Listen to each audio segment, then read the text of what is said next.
So now topic to our video is overthinking. Most people think overthinking happens because we care too much, but that is not true. Overthinking isn't about caring, it is about fear. And here is something even more shocking. Overthinking actually feels comfortable to your brain. Yes, the same thing that is ruining your peace. Your mind sees it as a safe place. हाँ, वही चीज़ जो आप करते तो रोज हो लेकिन आपको पता ही नहीं लगता. ओवरथिंकिंग ये एक ऐसी मानसिक स्थिति है जिसमें व्यक्ति बिना किसी वजह किसी भी बात के बारे में लंबे समय तक सोचता रहता है. जब डर, चिंता, तनाव, कन्फ्यूजन, इनसिक्योरिटी या कुछ भी उलझन भरी स्थिति का सामना करना पड़ता है तो ओवरथिंकिंग एक कोपिंग मैकेनिज्म की तरह सामने आता है. इसमें दिमाग में कोई बात अटक सी जाती है और हर समय घूमकर दिमाग उसी बात की चिंता करने लगता है. हालांकि ये बात बहुत से लोगों को पता ही नहीं चलता है कि वो ओवरथिंक कर रहे हैं क्योंकि उनको इस बात से प्रॉब्लम ही नहीं होती है. उन्हें लगता ही नहीं है कि ये एक प्रॉब्लम है. बट ओवरथिंकिंग एक बहुत बड़ी प्रॉब्लम है जिसके बारे में लोगों को पता चलना चाहिए. अब लोगों का सवाल ये रहता है कि उन्हें पता ही नहीं चलता कि वो ओवरथिंक करते हैं कि नहीं करते हैं. आपको भी नहीं पता चलता हो कि आप ओवरथिंकिंग करते हो कि नहीं. 2-4 पॉइंट्स हैं, उनसे आप पता लगा सकते हो कि अगर आपको ओवरथिंकिंग होती है कि नहीं. क्या आप सोने से पहले बहुत ज़्यादा सोचने लगते हो?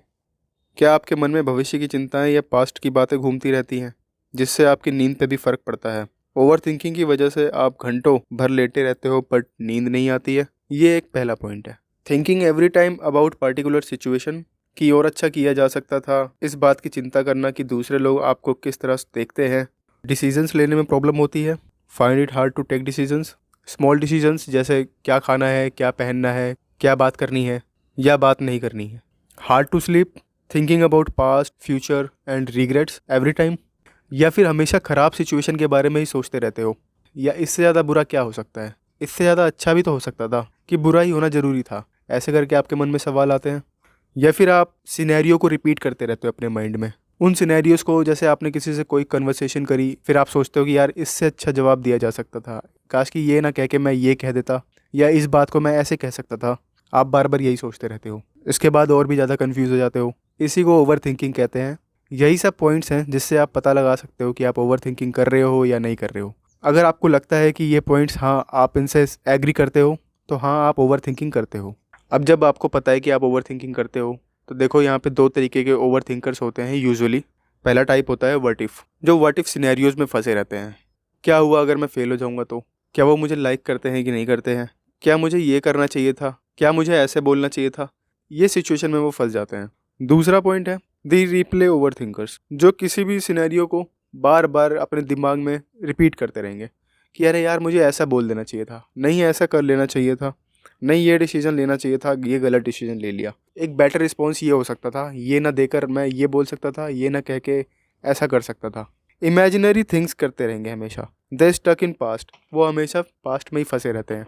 बट आपको पता होना चाहिए एक चीज़, one fears tomorrow, one cannot forget yesterday, both lose today.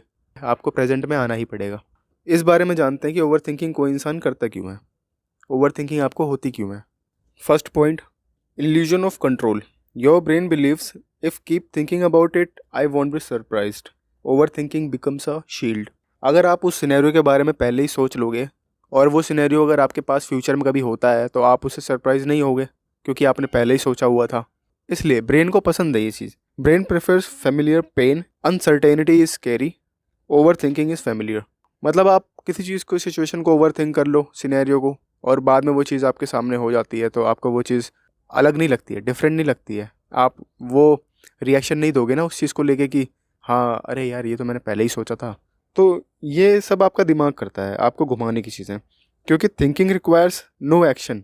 इसमें एक्शन लेने की ज़रूरत नहीं है आपको. Actions are scary. एक्शन लेने पड़ेंगे. एक्शन लोगे तो फेल भी होगे, फेल होगे तो शर्मिंदा भी होगे.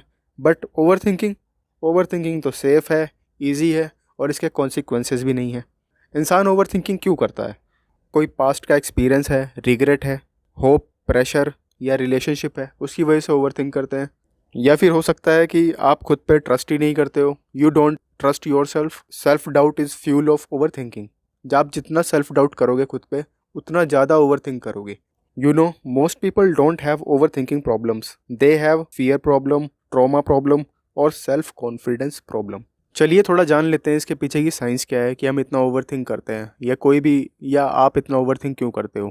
Amygdala, brains danger detector. When you fear something, failure, rejection, or embarrassment, the amygdala become overactive. This sends constant what if signals to your brain, like what if I fail, what if they don't like me, this kind of thing, which keep your mind stuck in prediction mode. Second, prefrontal cortex overload handles decision making and planning. But जब अमिगडला already इतने सारे signal आपको भेजता रहता है, तब ये PFC goes into analysis overload. What if this happens? Did I say something wrong? Should I have done that differently? It tries to solve the problem that didn't even exist. Overthinking is your brain trying to prevent mistakes but failing because it is overworking. Third point है the default mode network create loop. ये तब active होता है जब आपका दिमाग बहुत ज़्यादा चीज़ों को सोचने लगता है, बार बार अलग अलग चीज़ों को. इससे होता क्या है कि आप ओवर थिंकिंग करते हो, इसकी वजह से ये हाइपर एक्टिव हो जाता है. आप हमेशा पास्ट के बारे में सोचते रहोगे, बार बार उसी सिनेरियो को सोचोगे, इमेजिन करोगे, या फिर फ्यूचर कॉन्वर्सेशंस को कि हाँ ऐसे करा जा सकता था, मैं ऐसा कर लेता हूँ. या फिर सेल्फ क्रिटिसिज्म और डाउट, आप खुद पे डाउट करोगे, खुद को ही मतलब बेकार बोलोगे, खुद के बारे में बुरा भला सोचोगे. And the last thing is thought loop become habit, neural pathways.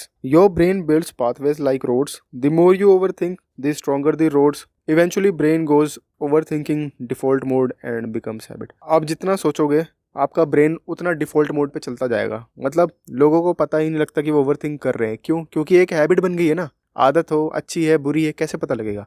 अब जब आपको पता है कि ओवरथिंकिंग एक प्रॉब्लम है, ओवरथिंकिंग आपको होती है, ओवरथिंकिंग क्यों होती है ये भी पता है, अब इसका सॉल्यूशन क्या है? First, acceptance. ओवरथिंकिंग से निपटने का एकमात्र तरीका यही है कि आप इस बात को एक्सेप्ट कर लो कि ओवरथिंकिंग होती रहेगी. आप जितना कोशिश करोगे इसको ना करने की, उतना ही ज़्यादा आप इसमें फंसते जाओगे. Second, take deep breath, trust yourself, everything is right, it's not disease, try to understand problem. Problem इतनी भी बड़ी नहीं है जितना बड़ा आपने उसे बना रखा है और आप जितना इसके बारे में सोचते रहते हो. Try gym, yoga, meditation, keeps brain healthy, avoid over thinking. पहले एक्शन लो, बाद में सोचो उसके बारे में. Action first, think later. या फिर आप लिखना स्टार्ट कर सकते हो. आप अगर अपनी प्रॉब्लम्स को लिखोगे, देयर इज़ अ थिंग कि आप अगर अपनी प्रॉब्लम्स को पेज पर लिखोगे तो आधी प्रॉब्लम वहीं सॉल्व हो जाती है. डू स्मॉल टास्क, छोटे छोटे काम करो. आप अपने आप को एक रिवॉर्ड भी दो उसके साथ साथ, जो कि आपके ब्रेन को ओवरथिंक करने से बचाएगा और आप काम में बिजी रहोगे. Time limit your thinking. आप अपने थिंकिंग टाइम को लिमिट कर सकते हो. जैसे कि आप अगर ओवरथिंक करना स्टार्ट करते हो तो ओवरथिंक करते ही जाते हो, करते ही जाते हो. कोई टाइम लिमिट नहीं है ना, यहाँ पे बाउंड्री नहीं है, आप ओवरथिंक करते ही जा रहे हो. तो आप इसको लिमिट कर दो. मतलब आप सोचो कि आपको अगर कोई प्रॉब्लम है, किसी चीज़ के बारे में आपको सोचना है, तो आप ऐसा करो कि आप 10 मिनट आप सोचो कि आपको 10 मिनट के लिए सोचना है और इसी में आपको सॉल्यूशन निकालना है 10 मिनट में. सॉल्यूशन कोई भी शॉर्टेस्ट पाथ आप निकाल सकते हो, जो भी आपको सॉल्यूशन मिलता है. सॉल्यूशन मिल जाएगा तो वेल एंड गुड है, नहीं मिलेगा तो आप अगला कोई काम कर लो, लेकिन ये ओवरथिंक करना छोड़ दो. आप ये कहो कि आप बाद में इसके बारे में दोबारा सोचोगे. जहाँ आप 1 घंटे ओवरथिंक करने वाले थे, वहाँ आपने 10 मिनट का ही टाइम दिया इस चीज़ को. उसके बाद दोबारा ओवरथिंक करने के लिए आप 10 मिनट निकाल लो. आप 10 मिनट में फिर से इसके बारे में सॉल्यूशन ढूंढो. सॉल्यूशन मिलता है तो वेल एंड गुड, नहीं तो फिर आप कोई काम कर लो. तो इससे आपने 1 घंटे की बजाय 10 मिनट में काम अपना कर लिया. तो ओवरथिंक ऐसे आप धीरे धीरे कम कर सकते हो. और there is a thing we call it 5-4-3-2-1 grounding technique. इस टेक्निक में होता क्या है कि जब भी आपको लगे कि आप ओवरथिंक कर रहे हो, तो आप 5 उन चीज़ों के नाम लो जिन्हें आप देख सकते हो, 4 उन चीज़ों के नाम लो जिन्हें आप छू सकते हो, 3 उन चीज़ों के नाम लो जिन्हें आप सुन सकते हो, 2 उन चीज़ों के नाम लो जिन्हें आप स्मेल कर सकते हो, और 1 वो चीज़ जिसे आप टेस्ट कर सकते हो. इससे होता है क्या है, आपका दिमाग बिजी हो जाता है किसी और चीज़ में, किसी और काम में, तो आप ओवरथिंक नहीं करोगे. So now the final words.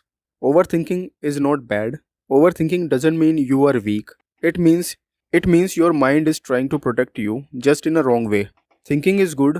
Overthinking is just fear disguised as logic. If you want to change your life, you don't need a perfect plan. You just need the courage to take the action. If this video helped you understand yourself a little better, hit the like button and share it with someone who overthinks a lot. I will see you in the next video. Just saying.